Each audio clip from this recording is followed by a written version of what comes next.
अब हम लोग क्वेश्चन नंबर 17 से 24 के बीच में कौन सा क्या करना, convert into a decimal. Decimal fraction given है, आपको डेसिमल में कन्वर्ट करना है। तो क्वेश्चन नंबर 17 हम करेंगे। अब नीचे देखिए डिनोमिनेटर में 10 है यानी 10 है, तो ऊपर 1 डिजिट पहले डेसिमल लग जाएगा। नीचे 10 है यानी 10 है, तो ऊपर 1 डिजिट पहले यानी 3 से पहले 3 के पहले आपका डेसिमल यानी 2.3। डेसिमल में अगर आप आंसर लिखेंगे तो 2.3 आपका क्या हो जाएगा, आंसर हो जाएगा। कितना हो जाएगा, 2.3। अब क्वेश्चन नंबर 18 देखिए, यहाँ पे देखिए डेसिमल में 20 हैं, तो ऊपर 2 डिजिट पहले डेसिमल हो जाएगा यानी 1.67। नीचे जितने जीरो होंगे ऊपर उतने ही डिजिट पहले आपका डेसिमल लगेगा।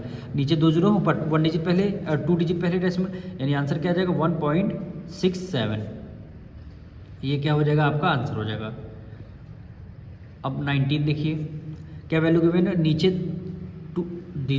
2 जीरो हैं, नीचे क्या है 2 जीरो है, ऊपर 2 डिजिट पहले डेसिमल लग जाएगा यानी 15.75 आ जाएगा। तो आंसर क्या लिखेंगे, 15.75। ये क्या हो जाएगा आपका आंसर ऑफ 20। देखिए 20 पे क्या है, नीचे 3 जीरो हैं, तो ऊपर 3 डिनोमिनेटर में 3 जीरो है, ऊपर 3 डिजिट पहले डेसिमल लग जाएगा यानी 2.113। आंसर क्या आ जाएगा, 2.113। मतलब डिनोमिनेटर में जितने जीरो होंगे उतने क्या लग जाएंगे, डेसिमल लग जाएंगे। 21 में देखिए 3 होल 3/5, 3 होल 3/5।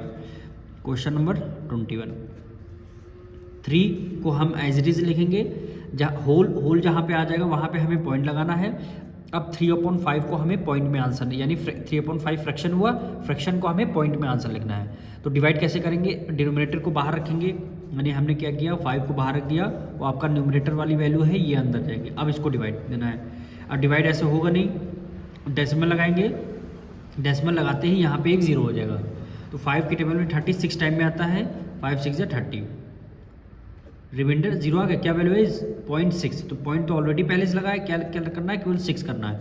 तो डेसिमल में आपका 3.6 आपका आंसर हो जाएगा, यहाँ पे 2.113 आपका answer.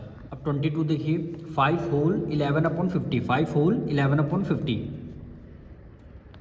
Question number 22, 5 whole 5 as it is हमें लिखना है, 11/50 है ना, इसको क्या करना हमें पॉइंट में आंसर लिखना है। तो 50 डिनोमिनेटर में है, 50 को हमें बाहर लिखना है, और 11 न्यूमरेटर में है, 11 को अंदर रख देंगे।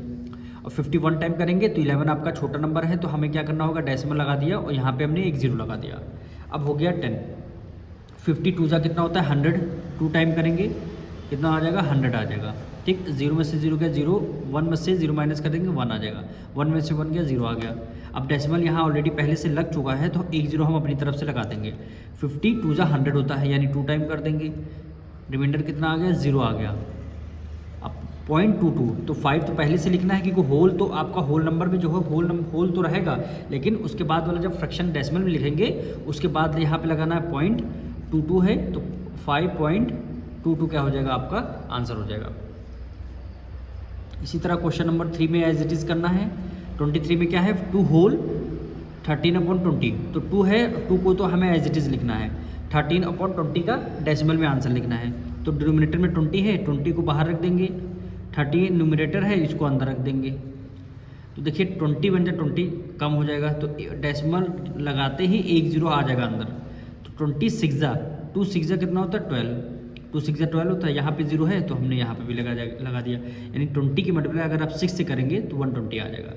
तो 0 में से 0 गया 0, 3 में से 2 गया 1, 1 में से 1 गया 0, डेसिमल लगा है, डेसिमल पहले से लगा है तो यहाँ पे हम एक जीरो लगा सकते हैं। अब 20 की टेबल में देखिए 100 कितने टाइम में आता है, 5 टाइम में, यानी 2 5 जा 10 होता है, तो लास्ट में 0 है 0 लग जाएगा, रिमाइंडर कितना आ गया 100 आ गया। तो वैल्यू क्या आई 0.65, तो 2 तो पहले से ही क्योंकि 2 होल नंबर में था, तो 2 से पहले से 0.65 है, तो 0.65 ये क्या हो जाएगा आपका आंसर। 24 देखिए, 4 होल 23/50। क्वेश्चन नंबर 24 में क्या गिवन है, 4 होल है, तो 4 को तो एज इट इज लिख देंगे, 23/50 ये फ्रैक्शन में है, इसको हमें डेसिमल में आंसर निकालना होगा। तो डिनोमिनेटर में क्या 50 है, 50 को हमें क्या रखना बाहर रखना है, न्यूमरेटर में 23 है, तो 23 आपका अंदर हो जाएगा। ठीक, अब 51 जब 1 टाइम करेंगे तो आपका क्या हो जाएगा, काफ़ी कम नंबर है क्योंकि यहाँ पे है 23, यहाँ पे क्या आ जाएगा 23 आ जाएगा। अब हमें क्या करना है, इसको डेसिमल रखते ही यहाँ पे एक जीरो आ जाएगा, डेसिमल रखते ही यहाँ पे एक जीरो आ जाएगा। तो 5 4 जा कितना होता है 20, 5 4 जा 20, और लास्ट में 4 की मल्टीप्लाई जीरो से करेंगे 0 आ जाएगा, यानी आप 50 की मल्टीप्लाई 4 से कर लीजिएगा 200 आ जाएगा। ठीक है, 0 में से 0 गया 0, 3 में से 0 माइनस करेंगे कितना आ जाएगा 3 आ जाएगा, 2 में से 2 गया 0 आ जाएगा। अब यहाँ डेसिमल लगा है, तो डेसिमल अगर लगा है तो एक 0 हम अपने मन से यहाँ पे लगा सकते हैं, एक 0 हमने लगा लिया। अब 50 की टेबल में देखना 300 तो आएगा नहीं, क्योंकि 5 6 जा 30, यानी कितना आ रहा है 6 टाइम में, बिल्कुल आ जाएगा 300। 5 6 जा 6 टाइम करेंगे 30 आ गया, और लास्ट में ये 0 बचेगा, 6 की मल्टीप्लाई 0 से करेंगे 0 आ जाएगा। देखिए 300 रिमेन आपका डायरेक्ट कट गया, तो 0.46 आया, तो 4 होल जितना 23/50 कितना आया 0.46, तो यहाँ पे 4 होल 0.46, यही क्या हो जाएगा आपका आंसर हो जाएगा। अब इसी तरह देखिए question number 25, question number 25, 3 whole 11/40, 3 whole है तो 3 को एज इट इज रखेंगे, जहाँ से होल नंबर स्टार्ट हुआ है वहाँ से डेसिमल आपका आ जाएगा। 11/40 को आपको डेसिमल में आप कन्वर्ट करना है, तो 40 डिनोमिनेटर में है, डिनोमिनेटर वाली वैल्यू बाहर आ जाएगी, न्यूमरेटर में 11 है, इसको हमें अंदर लिखना है। 1 टाइम करेंगे काफ़ी कम नंबर है, तो डेसिमल लगाते ही यहाँ पे एक 0 आ जाएगा। 4 3 जा 12 ज़्यादा हो जाएगा, 4 2 जा यानी 2 टाइम करेंगे, 4 2 जा 8, 42 जा 80 हो गया, 0 में से 0 गया 0, अब 11 हो गया, 11 में से 8 माइनस करते हैं कितना आ जाएगा 3 आ गया। अगर यहाँ पे डेसिमल लगा हुआ है तो एक 0 हम अपनी तरफ से लगा देंगे।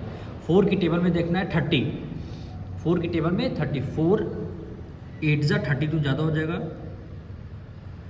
4 7 जा यानी कितना आ जाएगा 7 टाइम, 7 टाइम करिए, 7 4 जा 28, 28 आ जाएगा, 7 की मल्टीप्लाई 0 से करेंगे 0 आ जाएगा, 0 में से 0 गया 0, 1 कैरी लिया, 10 में से 8 माइनस कर देंगे 2 आ जाएगा, 2 में से 2 गया 0 आ जाएगा। यानी अगर आपको नहीं समझ में आ रहा तो 40 की मल्टीप्लाई 7 से कर सकते हैं, 220 आपका आंसर आ जाएगा, 220 आपका आंसर हो जाएगा। अब यहाँ पे फिर पहले तो पॉइंट लगा ही तो गए, तो एक 0 हम यहाँ पे राइट डाउन कर लेंगे। 4 की टेबल में 20 कितने टाइम में था 5 टाइम में, तो यहाँ पे 4 5 जा हो गया 20, ठीक, और 5 में मतलब 0 करेंगे 0 आ गया, 200 में से 200 माइनस कर देंगे 0 आ जाएगा। क्या वैल्यू आई 3, तो पॉइंट पहले से लगा है तो 275 लिखना है, यानी 275, यही क्या हो जाएगा आपका आंसर हो जाएगा।